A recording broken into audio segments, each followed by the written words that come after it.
Welcome back to Elevation Perspective. My name is Mark, joined today with Frank Tropiano. Frank, we're reviewing the first Raw on Netflix on January 6th. I thought I'd be feeling a lot of things right now. I did not think disappointment was going to be one of them. It was just a very basic show to me, not a lot of surprises. Frank, how you feeling right now? Are you telling me you didn't enjoy that history-making show? My history counter did end at number 5. I think I missed a few in there, but no, it was obviously a fine wrestling show, but I feel like the way it was hyped up and promoted, it was supposed to be levels of WrestleMania. It did not even come close to that for me, at least.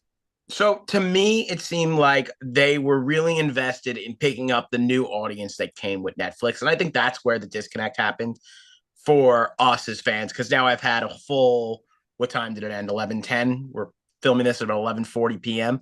Eastern. Um, so we've had about a half hour and I've kind of sat with it. And I, like you, was slightly disappointed in I don't think any of it was bad, but I think I was just expecting more from it.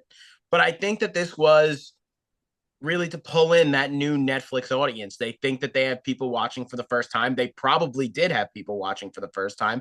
And that's who they decided to cater to on this episode. Can't get mad about it. Hopefully, those people stick around and view more. So they kicked off the show with the Rock promo, and now I kind of told you, I think the Rock was going to get involved with the solo Roman match. It makes more sense logistically. But now The Rock is a face, just a very generic. We're going to go ahead and erase all of the history. He's going to shout out Cody Rhodes and Roman Reigns as two guys that he should probably be feuding with. It's very strange to me. I think a lot of people also said this online. This probably signifies no WrestleMania for The Rock. It's pretty clear at this point. He probably will not be used based on how he was used here tonight. This was a really weird promo from The Rock. Yeah, he was not the final boss here. He was Dwayne Johnson. Dwayne Johnson doing the Rock's catchphrases.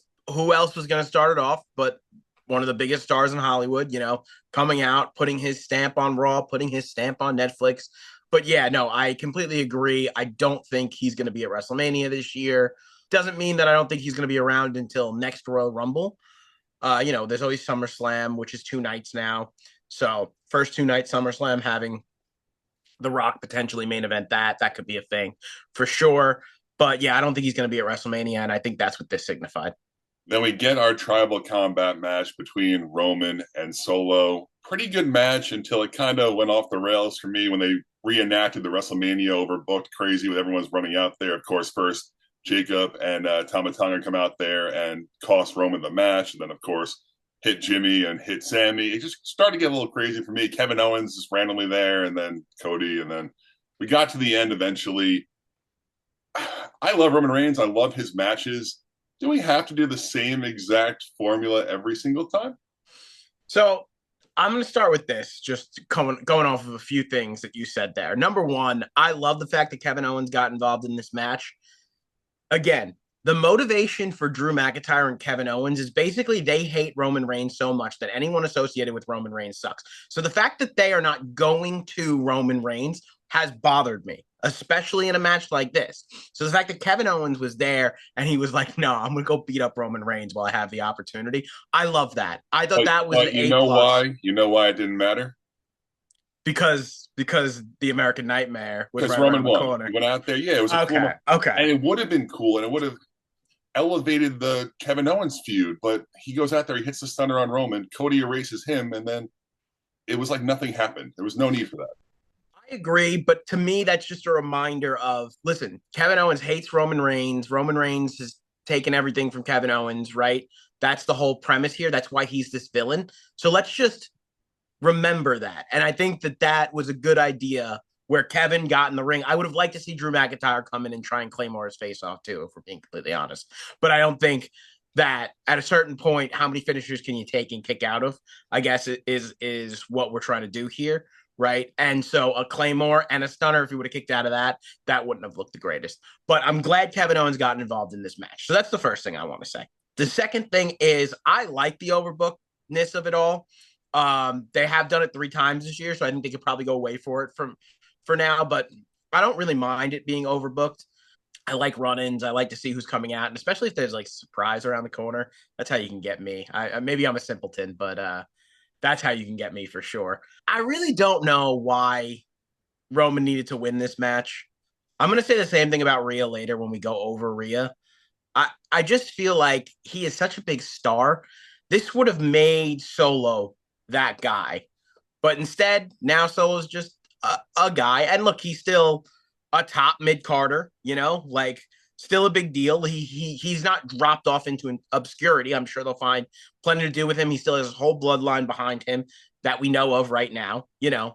But this could have really pushed him into the big time. And so I'm just a little disappointed that Solo didn't win. I'm not, however, surprised that Solo didn't win. Yeah, I mean, we kind of joked about it. Solo kind of never wins in these big matches. He's built up like he was against Cody Rhodes, where he lost, now against Roman Reigns, where he lost. I see it more so with Roman Reigns in the sense that, like you mentioned previously, a lot of people who aren't wrestling fans turned on the show today just to see, all the hype, what's going on here. And Roman Reigns is the biggest star in the company. So you don't want to give them that first taste of Roman Reigns as him losing, no matter how it might have been portrayed. So I do get that. And I feel like it was important to give Roman Reigns back his Moolah Folly, even though it's kind of all a little silly. But just bouncing off of that, of course, Roman does secure the win. The Rock comes out again.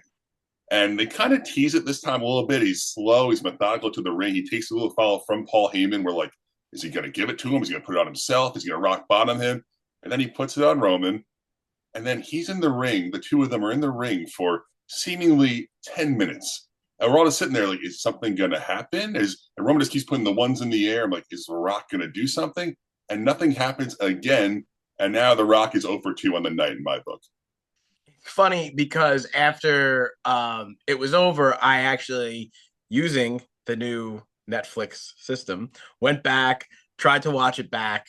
It was actually from the time that he put it around his neck to the time that they left the ring, it was probably like 2 or 3 minutes. Like it wasn't as long as it felt, but we were just sitting there waiting, like, do something, Rock, kill him, like, do something.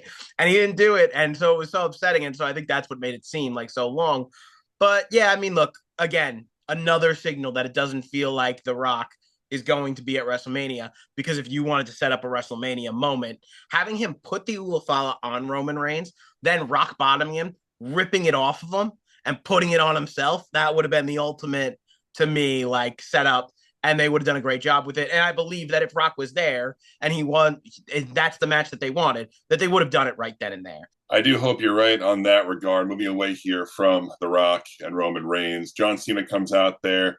Another moment where I really thought I was going to love when John Cena came out here. It was going to be a money promo. He was going to have some kind of great interaction with a heel. He comes out there, he cuts a solid, generic John Cena promo, declares for the Royal Rumble match. No one interferes, music hits, and that's the John Cena segment.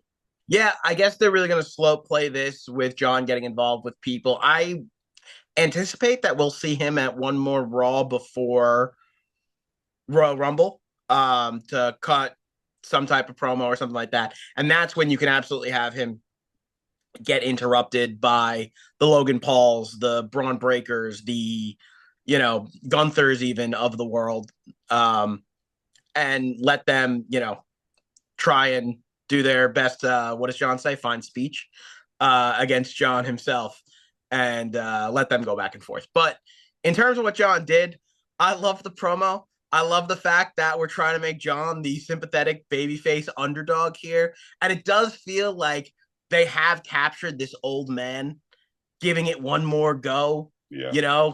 He's just here to have fun and give, be with the fans one last time. And we shouldn't make it out to be bigger than what it is, but we're all going to. We did. It felt like he was calling us out right there, right at the beginning, with him saying that everybody is wondering who he's going to face and if he's going to be a 17-time champion. I loved it. And I also kind of hated it that no one came out, but it's John. It was great. This was the loudest the crowd got all night, except for, honorable mention, when they kept going to the stars that were in the crowd, right? And they would do the Hollywood actors and the athletes and everything, the rappers and all the people that were there. It was great. And they would also do people from NXT and SmackDown that would just happen to be there. When they panned to Tiffany Stratton after her cash in on Friday night, the place got very, very loud. So good for Tiffany Stratton, future star. Well, actually, not future anymore. She just is a star now. So good for her.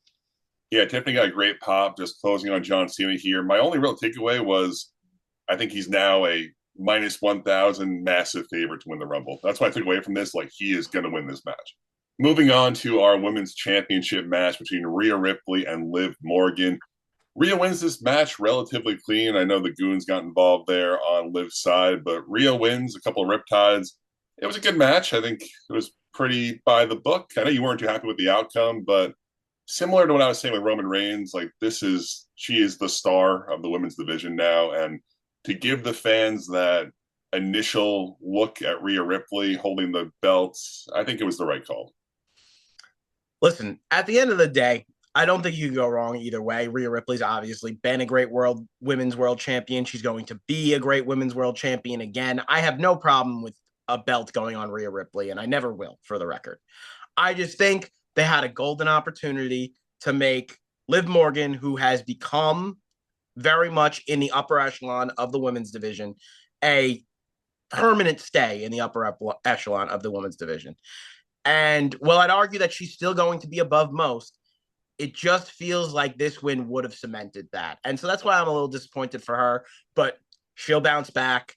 I still think they probably have big plans for her moving forward. We'll see, though.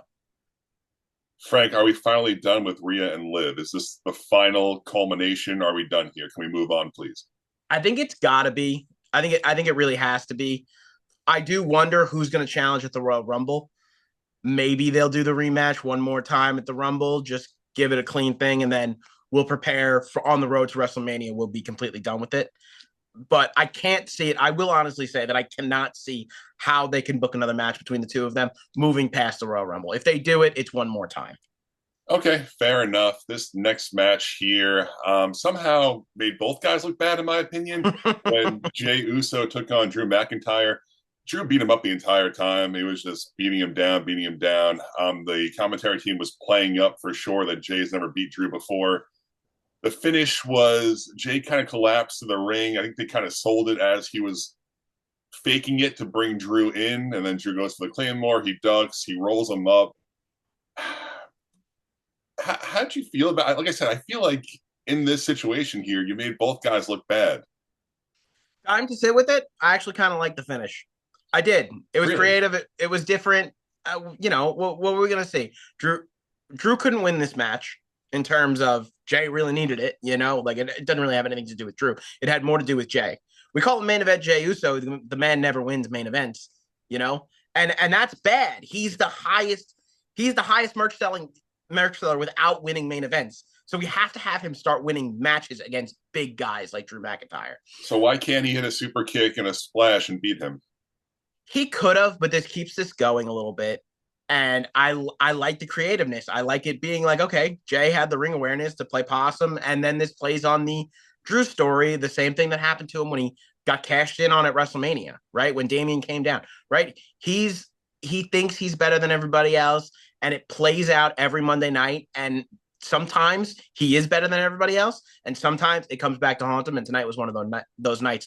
I like the storytelling, even though I didn't love the whole match. I did like the end.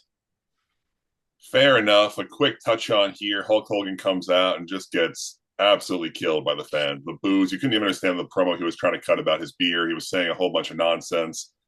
It was pretty funny. I mean, anything to say about this besides it was funny, Frank? No, I mean, I think it just shows you, what the modern WWE fan is interested in. It's probably not Hulk Hogan anymore. I think it's important for us to pay respects to the people that got us here, because the modern WWE isn't what it is without Hulk Hogan.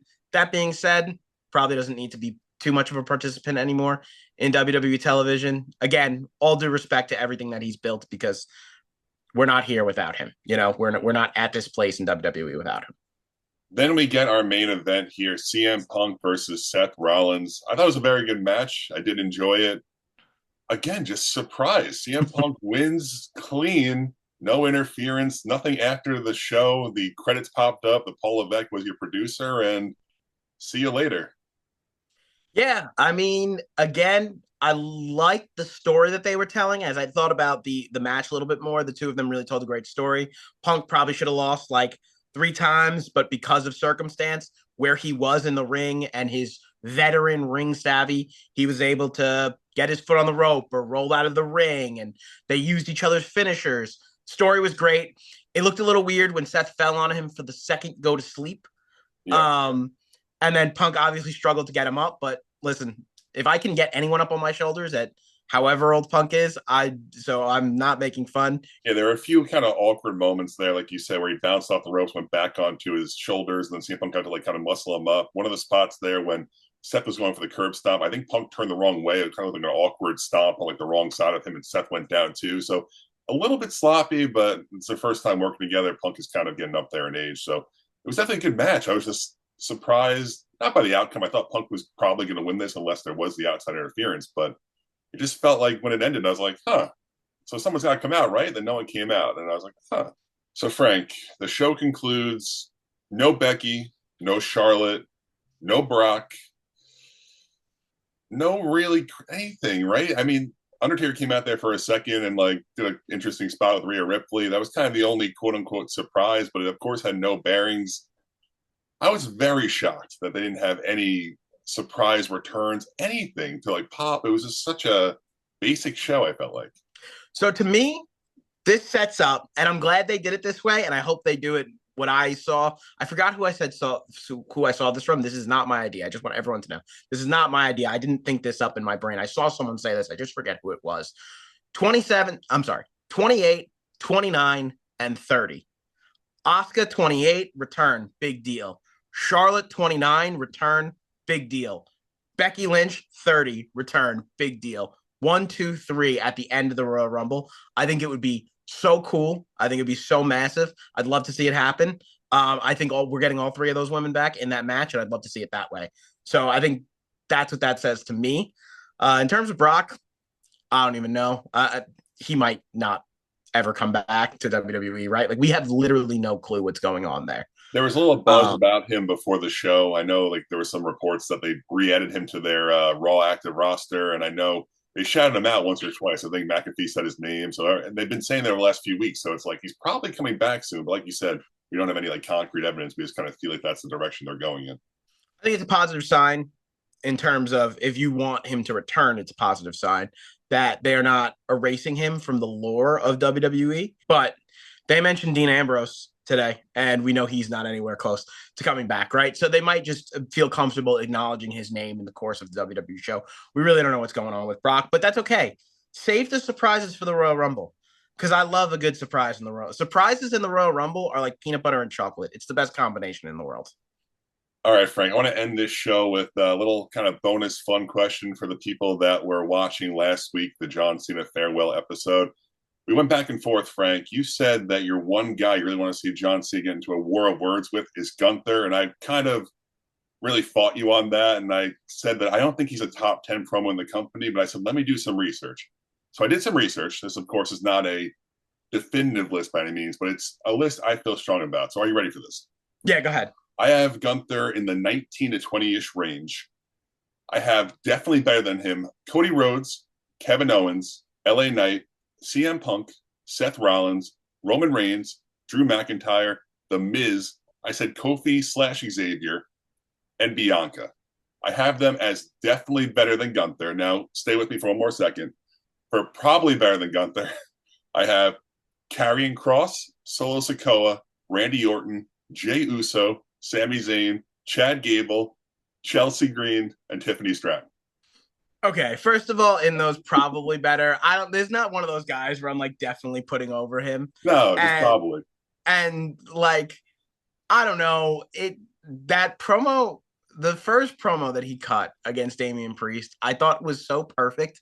And then like he comes out and he tells Bret Hart his favorite wrestler is Goldberg. Like that is gold.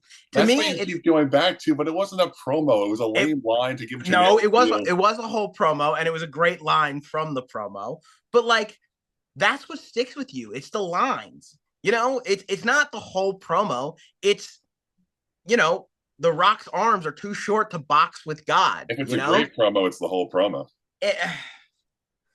It's what Punk tells John. Yeah, he is what he hates. He became the New York Yankees, right? He became the 27-time world champion or 27 times. You want me to recite the whole pipe bomb? No, I don't want you to recite the whole pipe bomb. I get it that there are certain ones, But to me, it's the moment in the promo where it's like they're doing a good job getting there, and then they say the line that gets them to where we are going to sit here and be like, wow, I can't believe he just said that. And wow, I can't believe he just told Bret Hart that Goldberg was his favorite wrestler. That was excellent. That was awesome. That was probably the line of the year. That was probably the promo of the year. All right, so we can agree that Gunther is around the 19 to 20-ish range on the promo. I will give you 10 to 15. I guess I'll have to take it because the probably is a little silly. I had fun with this exercise. But with that being said, Frank, do you have anything else for us today? No, I'm excited for Rumble season. I know we didn't get much tonight, or we felt like we didn't get as much as we need, but I think the next few weeks are just going to be absolutely awesome. And then obviously February 1st, I'll be planted in front of my TV. Can't wait. Yes, a little bit underwhelming today, but like you said, it's a great time of year. The Rumble is 3 weeks away. We're probably going to do at least 1 or 2 prediction videos before then. Frank, it's been a great time. Hopefully everyone enjoyed, and thank you so much for watching.